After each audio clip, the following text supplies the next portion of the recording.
بسم اللہ الرحمن الرحیم۔ انسان اور جن کی محبت کی داستان۔ پہلا حصہ۔ تم لوگ جو مرضی کہو، میں تو اپنے 10 جھولے پورے کر کے ہی اتروں گی۔ شوخ و چنچل سی حجاب اپنی چھوٹی بہنوں تحریم اور ثانیہ پر روب ڈالتے ہوئے اپنی پینگ والا جھولا درختوں کی جھنڈ تک لے گئی۔ حجاب صاحبہ، ذرا آسمان سے نیچے تو آؤ۔ ثانیہ نے مٹھیاں کس کر کمر پر رکھ لیں اور جوں ہی حجاب کا جھولا نیچے آیا، ثانیہ نے جھولے کی تختی الٹ دی۔ حجاب منہ کے بل زمین پر گری۔ درد بھری چیخ حجاب کے منہ سے نکلی تھی۔ تھوڑی دیر میں اماں بیلن ہاتھ میں لے کر نمودار ہوئیں۔ جوں ہی اماں کے ہاتھ میں بیلن دیکھا، تینوں گھر کی طرف بھاگیں۔ حجاب جو زمین پر پڑی کراہ رہی تھی، بھاگنے میں وہ دونوں بہنوں سے آگے تھی۔ تینوں اپنے کمرے میں آ گئیں اور پھر جھگڑا شروع کر دیا۔ ماں کے قدموں کی آہٹ سنی تو کمرے میں سکوت طاری ہو گیا۔ تینوں کو اس طرح خاموش دیکھ کر ماں کا غصہ ہوا ہو گیا تھا۔ وہ ان کے پاس بیٹھ گئیں۔ تم تینوں کا اس طرح گھر سے باہر جھولے لینا تمہارے بابا کو پسند نہیں ہے۔ صباحت مزید کچھ اور کہنا چاہتی تھی کہ حجاب جھٹ سے بولی، اماں محلے کی دوسری لڑکیاں بھی تو جھولے لیتی ہیں۔ صباحت نے خفگی سے حجاب کی طرف دیکھا۔ سمجھدار بنو، تم تینوں اب چھوٹی بچیاں نہیں ہو، بڑی ہو گئی ہو۔ اس عمر میں لڑکیاں اس طرح زیادہ دیر گھر سے باہر نہیں رہتی۔ حجاب کی عمر 23 برس تھی، ثانیہ 18 اور تحریم 16 سال کی تھی۔ ماں کی نظر تحریم پر پڑی جو مسکرا رہی تھی۔ تم کس بات پر مسکرا رہی ہو؟ جو باتیں میں حجاب کو سمجھا رہی ہوں وہ تم تینوں کے لیے ہیں۔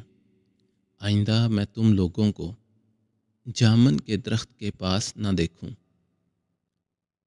پڑھائی پر دھیان دو اور جب فراغت ملے گھر کے کاموں میں میرا ہاتھ بٹایا کرو۔ ماں کے جانے کے بعد حجاب منہ لٹکا کے بیٹھ گئی۔ کاش ہمارے صحن میں بھی کوئی بڑا درخت ہوتا۔ چھوڑو حجاب، تم تو سنجیدہ ہو گئی ہو۔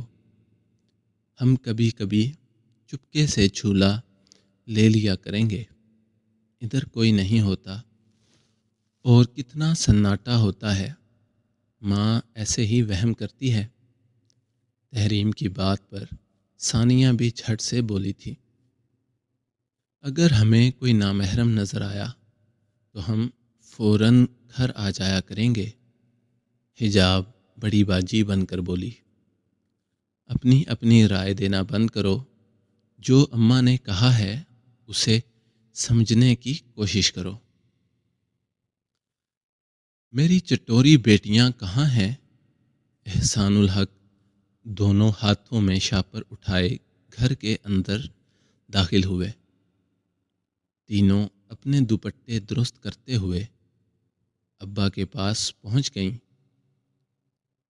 یہ لو دہی بڑے اور امرتیاں، احسان الحق نے شاپر صباحت بیگم کو دیے۔ صباحت نے خوشی سے چہکتی ہوئی بیٹیوں کی طرف دیکھا۔ میٹھے کی تو یہ دیوانیاں ہیں، آپ ہر روز کوئی نہ کوئی میٹھی چیز لاتے ہیں، تب بھی ان کا دل نہیں بھرتا۔ نیک بخت خدا انہی کے نصیب کا تو دیتا ہے۔ بس میری بیٹیاں یوں ہی مسکراتی رہیں، ان پر غم کی کوئی پرچھائی بھی نہ پڑے۔ احسان الحق ٹھنڈی آہ بھرتے ہوئے صوفے پر بیٹھ گئے۔ آپ فریش ہو جائیں، میں کھانا لگاتی ہوں۔ صباحت میز کا کپڑا درست کرنے لگی۔ بہت تھکاوٹ ہو گئی ہے، ماشاء اللہ۔ آج بھی اپنے جنرل سٹور پر بہت رش ہے۔ ایک ملازم کے لیے سنبھالنا بہت مشکل کام ہے۔ سوچتا ہوں ایک ملازم اور رکھ لوں۔ احسان الحق یہ کہتے ہوئے بستر پر دراز ہو گئے۔ صباحت احسان الحق کے قریب بیٹھ کر ان کے پاؤں دبانے لگی۔ آپ اس قدر تھک جاتے ہیں، پرواہ نہ کریں، ایک ملازم اور رکھ لیں، جان ہے تو جہان ہے۔ حجاب کھانا گرم کر کے لے آئی تھی۔ رات کے 9 بج رہے تھے۔ سب نے مل کر کھانا کھایا۔ کھانے کے دوران احسان الحق بیٹیوں سے ان کی پڑھائی کے متعلق باتیں کرتے رہے۔ صباحت ان پڑھ تھی، اس لیے احسان الحق پڑھائی کے معاملے میں بیٹیوں پر خاص توجہ دیتے تھے۔ اگلی صبح حجاب کالی چلی گئی۔ تحریم اور ثانیہ اسکول چلی گئیں۔ احسان الحق کے دکان جانے کے بعد صباحت بیگم گھر پر اکیلی تھیں۔ وہ گھر کے کاموں میں مصروف تھیں، لیکن ان کا ذہن کچھ اور ہی سوچ رہا تھا۔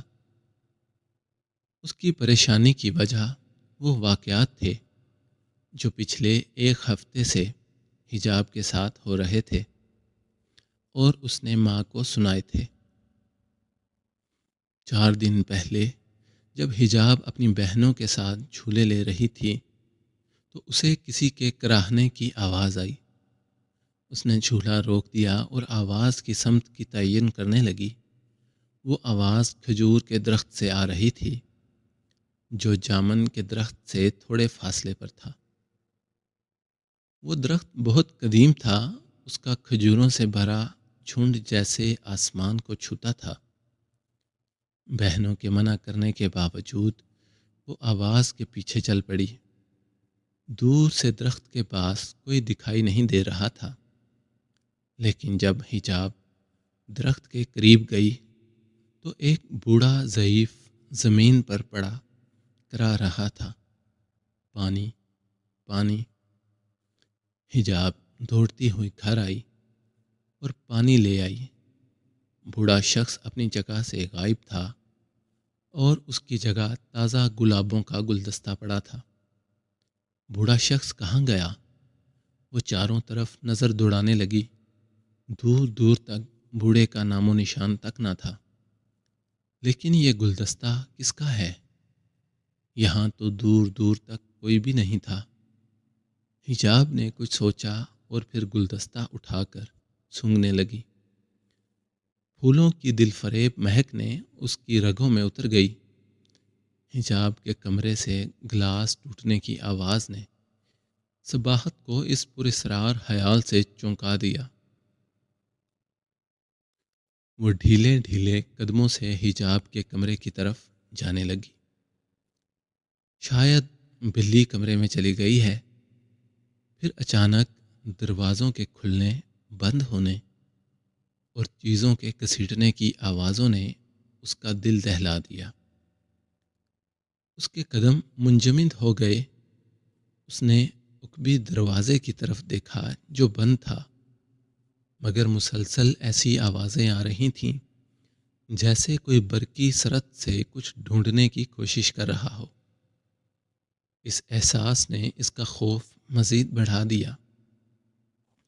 اس نے کسی انسان کو اندر آتے نہیں دیکھا، تو پھر یہ آوازیں کیسی ہیں؟ اس نے ایک لمبا سانس کھینچا اور آہستہ آہستہ چلتی ہوئی اس کمرے کی طرف بڑھنے لگی۔ جو ہی وہ کمرے کے نزدیک پہنچی، یکلخت سکوت چھا گیا۔ جاری ہے۔